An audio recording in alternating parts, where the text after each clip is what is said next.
Hello kids, how are you all? Hope you have been enjoying watching videos every day and trying to improve your sentence making learning skills. Let's start today's class. एक बार जल्दी से revise कर लेते हैं कि हमने पिछले कुछ दिनों में या अब क्या क्या हमने सीख लिया। हमने बात करी थी कि एक छोटा सा सेंटेंस बनाने के लिए 3 चीज़ों की हमें सबसे पहले ज़रूरत है। एक सब्जेक्ट, दूसरा हेल्पिंग वर्ब, तीसरा मेन वर्ब। सब्जेक्ट वो है जो काम कर रहा है, जिसको हम पहचानते हैं हु से। कौन काम कर रहा है वो हमें बताता है सब्जेक्ट। हेल्पिंग वर्ब वो है जो हमें 2 चीज़ों को पहचानने में मदद करती है। एक कि सब्जेक्ट सिंगल है या सब्जेक्ट प्लूरल है, और दूसरा सब्जेक्ट का काम करने का टाइम क्या है। क्या वो प्रेजेंट में अभी वर्तमान में काम कर रहा है, क्या वो पास्ट में काम कर चुका है, या वो फ्यूचर में काम करेगा।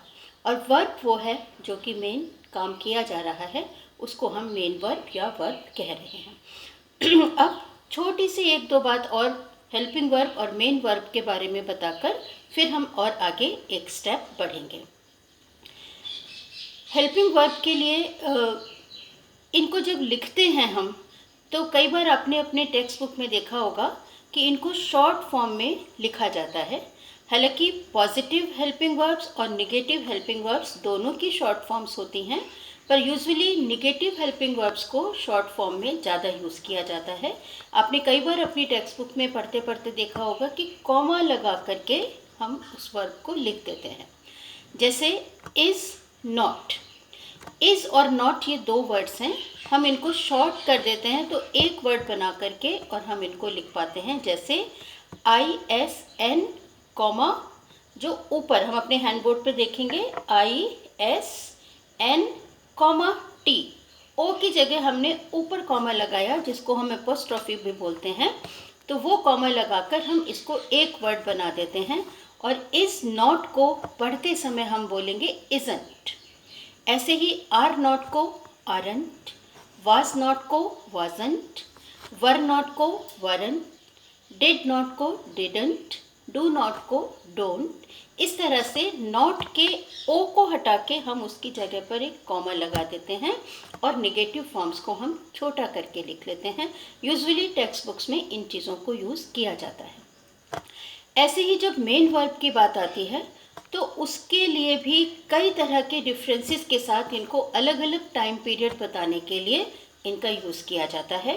वो जब आप धीरे धीरे टेंस सीखेंगे तो आपको पता चलता जाएगा, पर जनरल मैं आपको ये बताना चाहूँगी कि मेन वर्ब, कोई भी वर्ब जब ऐसी एज इट इज़ है, जिस फॉर्म में है, जैसे गो है, जैसे रीड है, जैसे राइट है, ये इनकी एक्चुअल जो फॉर्म है इसको हम इनकी बेसिक फॉर्म या फर्स्ट फॉर्म बोलते हैं। फिर जब हम इनमें कुछ चेंजेस कर लेते हैं, कहीं पर ईडी लगा के, कभी एस लगा के, कभी आईएनजी लगा के, तो अब हम इनको इनकी सेकंड फॉर्म या थर्ड फॉर्म या आईएनजी फॉर्म इस तरह के नाम से जानते हैं। तो आप धीरे धीरे समझते जाएंगे, जैसे जैसे आगे बढ़ते जाएंगे आप वर्ब्स को जान पहचान आपकी होती जाएगी। वर्ब्स के बारे में मैं आपको कहना चाहूँगी कि आपके पास एक नोटबुक होनी चाहिए सेपरेट, जिसमें आप सिर्फ वर्ब्स को नोट करते जाएं और उनका हिंदी अर्थ भी ज़रूर समझते जाएं, क्योंकि वर्ब की लिस्ट बहुत लंबी है और ये रटने से याद नहीं होगी। आप जैसे जैसे इनका सेंटेंस में, बोलचाल में, पढ़ने में यूज़ करेंगे, आपको अपने आप से ये वर्ब्स आपके ब्रेन कंप्यूटर में जाती जाएंगी और आप इनको समझते जाएंगे। अब आज की क्लास में एक छोटी सी बात हम और सीख रहे हैं। आपके सेंटेंस के बीच में इन 3 चीज़ों के अलावा कई बार देखा होगा एक सिंगल वर्ड आता है, इंग्लिश का अल्फ़ाबेट A या ANN या THE द। एक अक्षर, 2 अक्षर, 3 अक्षर, ठीक है। AN द, इनको हम बोलते हैं आर्टिकल। आर्टिकल ए और एन का यूज़ हम आज देखेंगे। हालांकि जब हम इसको सेंटेंस में आर्टिकल की तरह लिखते हैं तो हम इसको ए नहीं बोलते, हम इसको अ बोलते हैं। इसका प्रोनाउंसिएशन हमारा अ हो जाता है। ए जो है वो अल्फ़ाबेट है, अ जो है वो आर्टिकल अ है। आर्टिकल अ और आर्टिकल एन, इन दोनों का यूज़ हिंदी की गिनती 1 को दिखाने के लिए किया जाता है। इसका यूज़ हम नाउन के साथ करते हैं। नाउन यानी संज्ञा, जो किसी भी चीज़ का नाम है, वो भी उस नाउन के साथ जिसको हम काउंट कर सकते हैं, जिसको हम गिन कर बता सकते हैं, हम उसके लिए ही इसका यूज़ करते हैं। ठीक है, लेकिन ज़्यादातर ऐसा आप सोचते हैं, आप मान के चलते हैं कि आर्टिकल ए और एन का दोनों का मतलब एक है। फिर इन दोनों का फ़र्क क्या है? आप लोग अक्सर ये कह जाते हैं कि इन दोनों में एक डिफरेंस ये है कि हम एन का प्रयोग तब करते हैं जब कोई भी स्पेलिंग इंग्लिश के वॉवल से शुरू हो रही है, और ए का यूज़ हम तब करते हैं जब वो इंग्लिश में कॉन्सोनेंट से शुरू हो रही है।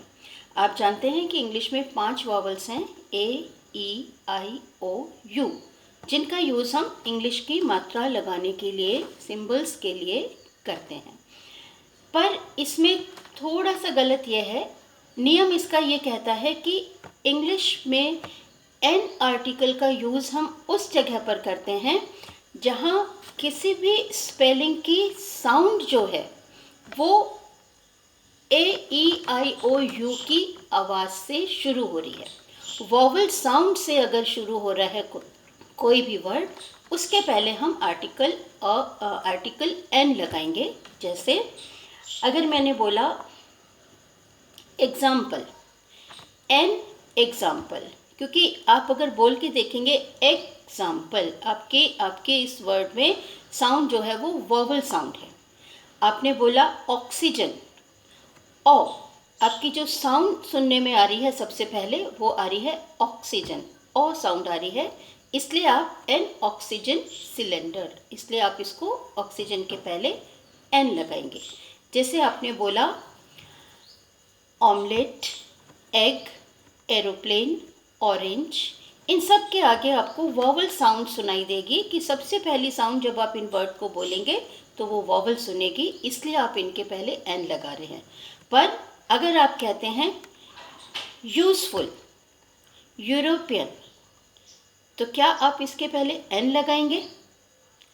यूज़फुल सुन के देखिए, यू, यह की साउंड आ रही है। अब आप कह सकते हैं कि भाई यू तो वॉवल है तो आपको इसके आगे एन लगाना चाहिए, पर ऐसा नहीं है।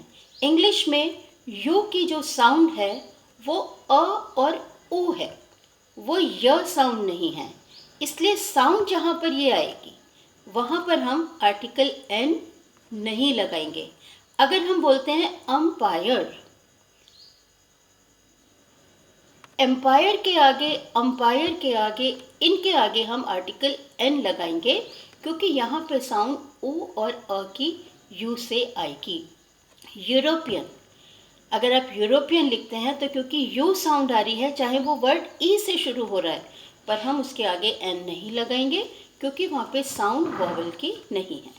कल हम कुछ और एग्जाम्पल्स लेंगे जिससे हमें ये डिफरेंस क्लियर हो कि आर्टिकल अ हमें कहाँ लगाना है, आर्टिकल एन हमें कहाँ लगाना है। आज के लिए इतना ही, कल फिर मिलेंगे, बाय।